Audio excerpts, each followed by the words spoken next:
बनाएं चाहे बिजली ना बनाएं, जो हमारा एग्रीमेंट हो गया है उसके हमने पैसे देने, मसला उसका है कि जौन सी इंफॉर्मेशन, जौन सा डाटा आपके पास 40 से 50 लाख लोगों के कमर्शियल मीटर्स, आपके पास फॉरेन ट्रैवलिंग का डाटा, आपके पास प्रॉपर्टीज़ का डाटा, आपके पास 1000 सीसी से ज़्यादा का डाटा। पहले जो डाटा आपके पास है पहले उसको तो इस्तेमाल कर लें। जब आप उसको इस्तेमाल कर लेंगे तो फिर हम उसकी तरफ जाए ना कि जो जिसका हमें पता नहीं है। बिस्मिल्लाहिर्रहमानिर्रहीम, अस्सलाम वालेकुम। मैं हूँ आपका मेज़बान महर आदिल। नाज़रीन, पाकिस्तान के अंदर बजट 2024 और 25 जो है वो वफाकी बजट कल पेश किया जा रहा है और उसके बाद फिर पंजाब का बजट भी आ रहा है। इस वक्त हमारे साथ मौजूद है लाहौर चैम्बर ऑफ कॉमर्स के सदर काशिफ अनवर साहब। उनसे जानते हैं कि बजट से क्या तवक्कुआत हैं हमारी ताजर बरादरी की और इसका रिलीफ जो है वो आम आदमी तक किस तरह से पहुँचेगा। बहुत शुक्रिया सर कि आपने टाइम दिया। बजट कल आ रहा है, ताजर बरादरी की तवक्कुआत क्या है इस बजट के साथ? खुसूसी तौर पे एक बड़ा मसला हमें देखने में आता है पाकिस्तान के अंदर टैक्स का, कि टैक्स छुपाने के लिए और टैक्स नेट को जो है मुख्तलिफ औकात में मुख्तलिफ इकदाम भी किए जाते रहे, लेकिन प्रॉपर एक टैक्स का जो है वो हम लोग सिस्टम डेवलप नहीं कर पा रहे। तो किस तरह से अब जो है कलेक्शन की जाएगी और किस तरह से टैक्स निकाल के आम आदमी को रिलीफ दिया जाएगा? सबसे पहली बात तो ये है कि जो आम आदमी की ख्वाहिश होती है वो बजट से यही होती है कि आपको उससे रिलीफ मिले, और हम चाहते भी यही हैं कि इस वक्त जितनी महंगाई है, जितने बिजली की कीमत, गैस की कीमत, इंटरेस्ट रेट में चलें 1.5% कमी हुई है, लेकिन उसके बावजूद भी 20.5% बहुत ज़्यादा इंटरेस्ट रेट है। डिवेल्यूएशन बहुत बड़ी है, और चूँकि हमने हर चीज़ इस मुल्क के अंदर इंपोर्ट करनी होती है, तो जितना हमारा रुपया कमज़ोर होगा उतनी मुल्क के अंदर महंगाई होगी, क्योंकि हर चीज़ हम बाहर से इंपोर्ट कर रहे हैं। हमारी बिजली फ्यूल से, इंपोर्टेड फ्यूल से बनती है। तब तक हमारा मामलात बेहतर नहीं होंगे जब तक हमारा ट्रेड डेफिसिट इम्प्रूव नहीं करेगा, और ट्रेड डेफिसिट अल्टीमेटली या तो हम इंपोर्ट्स को कम करें या हम अपनी एक्सपोर्ट्स को बढ़ाएं। अब एक्सपोर्ट्स हमारी बढ़ नहीं रही और इंपोर्ट्स को रोकते हैं तो फिर हमारी इंडस्ट्री नहीं चलती, क्योंकि हम रॉ मटेरियल्स इंपोर्ट नहीं कर पाते। डिवेल्यूएशन की वजह से जो इंपोर्ट होती है वो महंगी हो जाती है। तो ये गवर्नमेंट की प्रायोरिटी होनी चाहिए कि हमें सबसे पहले ऑल्टरनेट एनर्जी की तरफ जाना है, हमें सोलर की तरफ जाना है, हमें हाइडल की तरफ जाना है। और सोलर से भी ज़्यादा ज़रूरी हाइडल इसलिए है कि हम वाटर स्केर्स कंट्री होने को जा रहे हैं। क्लाइमेट चेंज की वजह से सबसे बड़े अफेक्ट ही हम हैं। सैलाब आए रोज़ हमारे मुल्क के अंदर आया रहता है, हमारी जो फसलें हैं उसको नुकसान पहुंचता है, मवेशियों को जानी नुकसान पहुंचता है। तो वाटर रिजर्वॉयर्स, डैम्स बनाना is the need of the hour. हमें उस पर सबसे पहले काम करना चाहिए, और जब तक एनर्जी मिक्स हमारा इम्प्रूव नहीं करेगा तब तक हम अपनी इंडस्ट्री को सस्ती बिजली नहीं दे सकेंगे। तो अब टैक्सेशन की आपने बात की। टैक्सेशन अल्टीमेटली जो रेट्स हैं वो बहुत ज़्यादा हैं, हमें अपने टैक्स बेस को बढ़ाने की ज़रूरत है, लेकिन हमारा टैक्स बेस तब तक नहीं बढ़ेगा जब तक हम जो एग्जिस्टिंग टैक्स बेस हैं उनके लिए आसानियाँ पैदा नहीं करेंगे। अच्छा सर, अभी आपने सोलर की बात की कि बिजली के और एनर्जी क्राइसिस को कम किया जाए और बिजली पैदा करने के दूसरे ज़राए की तरफ भी देखा जाए। अगर सोलर की बात करते हैं तो हमने देखा कि कुछ अरसे में सोलर की डिमांड बढ़ी और फिर लोगों ने ख़ुसूसी तौर पे घरेलू सार्फिन की जानिब से भी जो है इसका इस्तेमाल देखने में आया, लेकिन अब उसको भी जो है एक तरह से टाइट कर दिया गया है कि अवाम इससे भी भागे, और इससे नुकसान जो है आम आदमी का है कि एक बेचारा पैसे लगा के सोलर के अपना ख़रीदता है, सब कुछ करता है, और बजाय उसकी हुकूमत उसके साथ चले, बाकायदा उसके ऊपर किया जा रहा है। क्या ये इंडस्ट्री को उठाने के इक़दाम लगते हैं आपको कि एक इंडस्ट्री हमारी अगर डूब चुकी है और अवाम अपनी मदद आपके तहत, लोग जो हमारे बिजनेसमैन हैं अपनी मदद आपके तहत जब करना चाहें तो फिर बाकायदा उनको जो है फिर उनके ख़िलाफ़ कोई ना कोई शिकंजा ऐसा कसा जाता है कि वो सांस भी ना ले सकें?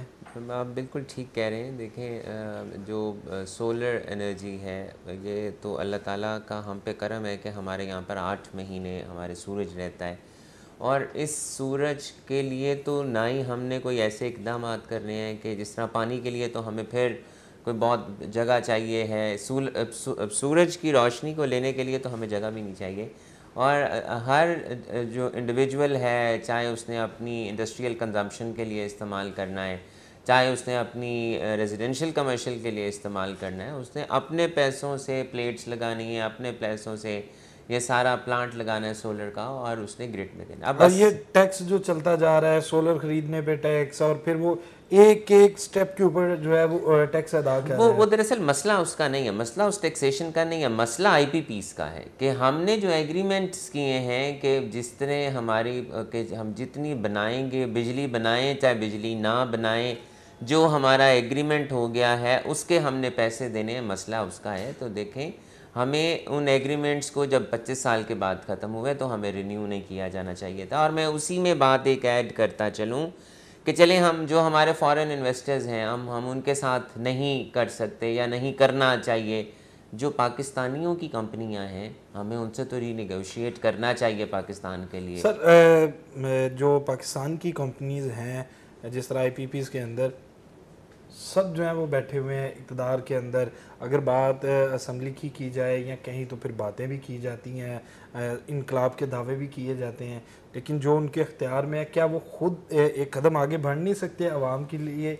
देखें, ये तो अब हमने ये डिसाइड करना है कि हमारे ज़ाती मफादात और ज़ाती हमारे कारोबार पहले हैं या मुल्क पहले है। और अगर मुझे अपना ज़ाती कारोबार के लिए मेरी ज़्यादा तरजीह है निस्बतन अपने मुल्क की, तो फिर मैं समझता हूँ कि हमें पाकिस्तान में रहने और पाकिस्तानी कहलाने का कोई हक़ नहीं है। हम जो दूसरों से जाकर $1 बिलियन मांगते हैं और मिन्नत समाजत और IMF से और पैसा मुल्क से बाहर निकाल लेते हैं, तो मेरी तो उन IPPs के ओनर्स से भी रिक्वेस्ट है कि खुदारा आप आगे बढ़ें। अगर गवर्नमेंट ऑफ पाकिस्तान आपसे रीनेगोशिएट नहीं कर सकती एज़ पर द एग्रीमेंट्स, तो आप गवर्नमेंट ऑफ पाकिस्तान से कहें कि जी हम अपने आप को पेश करते हैं कि आप हमारे IPP के जो एग्रीमेंट्स हैं उनको रीनेगोशिएट करें और देखें जो मुल्क के लिए बेहतर। यानी आप चाह रहे हैं कि ग्रेस दिखाई जाए और ख़ुद अपने आप को पेश किया जाए। अगर आवाम की खिदमत के दावे किए जाते हैं तो खुद पेश करें। अच्छा सर, बजट में हमारी जो इंडस्ट्री है, एक वक्त था कि हम अरूज पे थे टेक्सटाइल के हवाले से, और दूसरा ज़राअत के हवाले से हमारा मुल्क जो रीढ़ की हड्डी की हैसियत ज़राअत रखता है। लेकिन जैसे जैसे वक्त गुजरा हम लोग डाउन से डाउन चले गए। इस बजट के अंदर हमारी जो इंडस्ट्री तबाह हो चुकी है, जिसकी बायस बेरोज़गारी में जो है वो बहुत ज़्यादा इजाफा है। हम लोग जो देख रहे हैं कि कुछ इस तरह का ज़राअत को उठाने के लिए या हमारी इंडस्ट्री को, ख़ुसूसन टेक्सटाइल इंडस्ट्री की अगर बात की जाए, उनके लिए कोई रिलीफ या कुछ इस तरह का कोई पेश किया जाएगा प्लान कि अवाम बेरोज़गारी ख़त्म हो, अवाम के अंदर बेचैनी ख़त्म हो और हमारी इंडस्ट्री जो है वो दोबारा से एक दफ़ा अरूज करे पूरी दुनिया में? देखिए, बिल्कुल हमारी भी यही ख्वाहिश है, आवाम की भी यही ख्वाहिश है, लेकिन जब तक आपका रुपया मजबूत नहीं होगा तब तक हम बेनिफिट नहीं दे सकते। क्योंकि मैं ज़ाती तौर पे ये समझता हूँ कि रुपए की डिवेल्यूएशन की वजह से वही ट्रिकल डाउन इफ़ेक्ट होता है और वो आवाम तक जाता है। जब हम 140 के अगेंस्ट अपने डॉलर को कंपेयर करते थे, आज 280 के इवज़ करते हैं, तो ये तो हमारी डबल से ज़्यादा जो है वो प्राइस का इम्पेक्ट आ गया है। इनकम्स उतनी नहीं बढ़ी, अब उसके साथ गैस बढ़ गई, उसके साथ बिजली बढ़ गई, उसके साथ पेट्रोल भी बढ़ गया, इंटरेस्ट रेट बढ़ गया। तो आम आदमी को अगर हम राहत देना चाहते हैं तो हमें इंडस्ट्री के लिए जितने हमने टैक्सेशन के रेट्स रखे हैं आपको उसे कम करना होगा। लेकिन हमने टैक्स भी ज़्यादा इकट्ठा करना है, हमने कर्जा भी बहुत देना है, वो कम भी नहीं हो सकते। तो देखिए, उम्मीद अच्छे की करनी चाहिए कि हम इसमें जो हमारे मसाइल हैं हम उसे ओवरकम कर सकें। अच्छा सर, हमने देखा अभी आपने बात की कि रुपए को जो है वो मजबूत होना है। हमारे मुल्क के अंदर माजी के अंदर बड़े ऐसे इकदाम किए गए, स्मगलिंग बंद कर दी गई, जो अफ़गानिस्तान के रास्ते से जो डॉलर बाहर जाता था। फिर हमने देखा कि वक्तन फ़वक्तन कार्रवाइयाँ भी ऐसी आई, बड़ा बड़ा रुपया पकड़ा गया।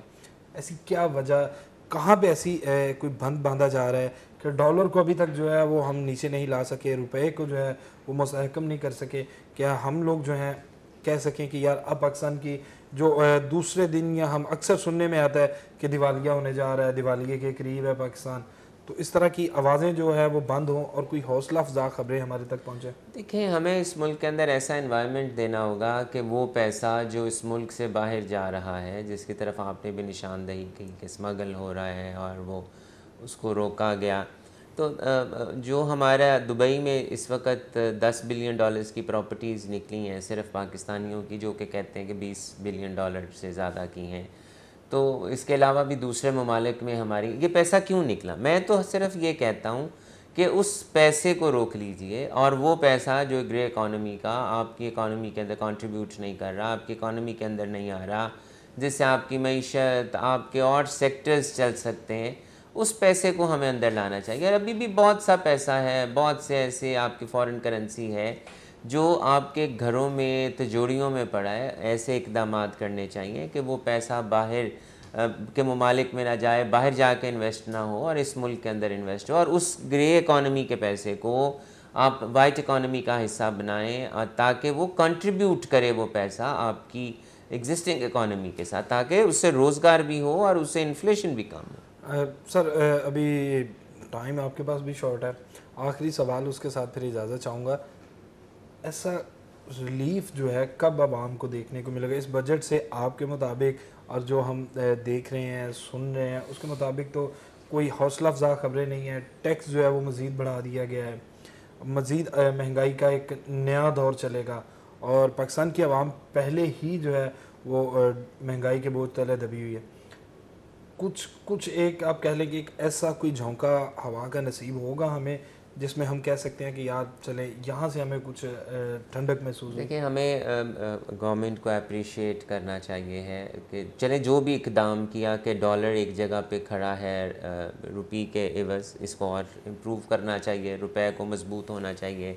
पेट्रोल की प्राइसेस के चलें रिडक्शन की है, इन्फ्लेशन कम हुई है, चाहे गंदम के बहरान की वजह से ही चलें, गंदम की कीमत कम हुई है, हो सकता है अगले साल फिर गंदम के मसाइल ज़्यादा खड़े हो जाएं, बाकी अजनास की कीमतों में भी कमी आई है। तो देखें, व्यवस्था रह शजर से उम्मीद बहार रख, हमारा मुल्क है, हमने इस मुल्क को छोड़ के नहीं जाना, हमारी तमाम तवक्कुआत दुआएं इसी मुल्क के साथ है। तो उम्मीद करेंगे कि ऐसी पॉलिसीज़ बने जिससे मुल्क और आवाम का फ़ायदा हो। और आखिर में मैं भी एक बात करना चाहूँगा, हालात तब तक ठीक नहीं होंगे जब तक तमाम पॉलिटिकल पार्टीज़ एक पेज पे नहीं बैठेंगी। सियासी इस्तेहकाम ज़रूरी है, वेरी इंपॉर्टेंट। प्रॉपर्टी के सेक्टर में कुछ देख रहे हैं? देखिए, रियल स्टेट का सेक्टर बहुत इंपॉर्टेंट है। जब तक रियल स्टेट के सेक्टर में काम नहीं होगा, कंस्ट्रक्शन नहीं चलेगी, आपकी इंडस्ट्री नहीं चलेगी, तो हमें ऐसी पॉलिसीज़ बनानी चाहिए और फिर उस ग्रे इकॉनमी के पैसे को अंदर लाएं। क्योंकि जब आप बाहर के ममालिक में जाते हैं, बाहर के ममालिक आपको कहते हैं इस मुल्क में आके इन्वेस्टमेंट करें, 3 से 4 लाख डॉलर लेकर आएँ,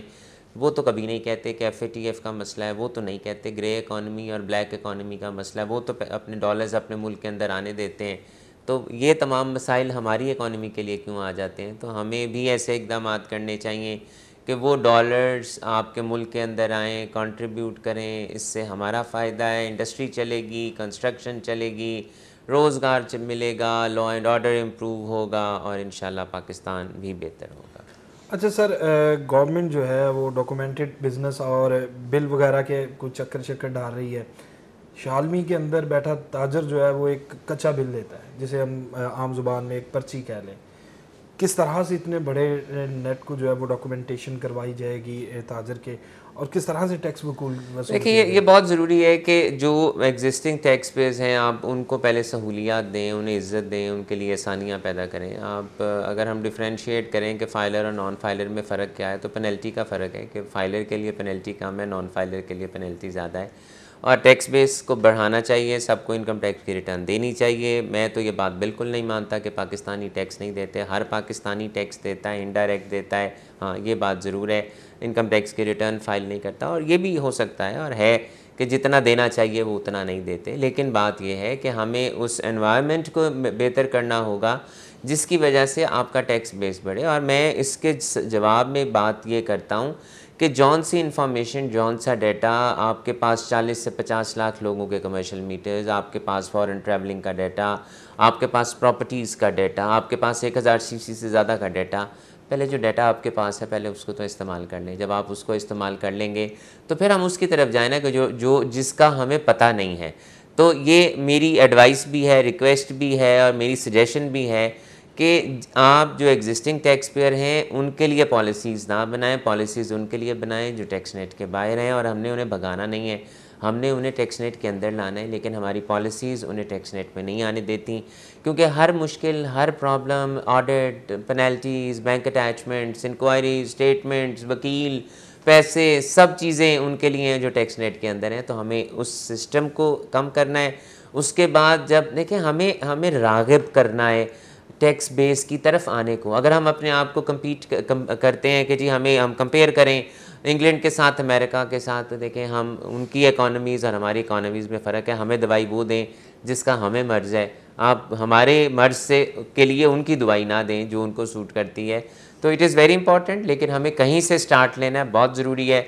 और जो कहते हैं कि भाई रिटेलर्स में तो जी हमें आसानियाँ पैदा करनी है, हर रिटेलर चाहता है। मैं तो रिक्वेस्ट ये करूँगा कि पहला साल है, हमें consistency and continuity of policies पे चलना चाहिए। हमें तो कल का नहीं पता कि कल पॉलिसी क्या आ जानी है। हर ताजर चाहता है वो टैक्स दे, हर ताजर चाहता है कि वो उस अपनी इनकम टैक्स के रिटर्न फाइल करे, वो कहता है कि आप सिंगल पेज दें। हम टैक्स देते हैं, हमारे पास कोई ऑडिट के लिए ना आए, हमारे पास कोई दुकान पे चढ़े नहीं। देखिए हमने भी एक प्रपोज़ल दी कि आप ऐसी कोई फ़िक्स टैक्स की स्कीम दे दें, आप बिलों के साथ लगा दें, आप उसकी यूजेज के मुताबिक लगा दें ताकि वो अपना टैक्स देना शुरू करें। और मैं आपके प्लेटफॉर्म से कहता हूँ कि आप उन्हें बताएं। और अगर कोई ताजर या कोई ऐसा शख्स जिसका कमर्शियल मीटर है, क्योंकि कानून बन चुका है, अगर वो अपनी रिटर्न को फाइल नहीं करता, आप उसका मीटर डिस्कनेक्ट कर दें, हम उसका बिल्कुल साथ नहीं देंगे। लेकिन बात यह है कि हमें कहीं से स्टार्ट लेना है। जितनी सख्ती करेंगे उतने लोगों को भगाएंगे। सो आसानियाँ पैदा करनी है, आसानियाँ पैदा करें, इंशाल्लाह अल्लाह ताला हमारी मदद करेगा। बहुत शुक्रिया सर। जी नाज़रीन, इसी उम्मीद के साथ और इसी पैगाम के साथ कि सबसे पहले मुल्क के अंदर अगर मईशियत की मजबूती चाहते हैं तो फिर सियासी इस्तेहकाम चाहिए और तमाम सियासी पार्टियों को मिल बैठ कर ये फ़ैसला करना चाहिए कि जिस आवाम की खिदमत के जो वादे किए जाते हैं, जो दावे किए जाते हैं और नारा बुलंद करके आवाम के अंदर जाया जाता है, तो उसी आवाम के लिए खुदारा बैठें और इस मुल्क को जो है निकालें मुश्किलात से, ताकि आवाम, वही आवाम जिसके खिदमत के दावे किए जाते हैं, वो सुख का सांस ले और पाकिस्तान के जो मुश्किलात हैं वो कम हो। इसके साथ ही हमें दीजिए इजाज़त। अल्लाह ने के बाद।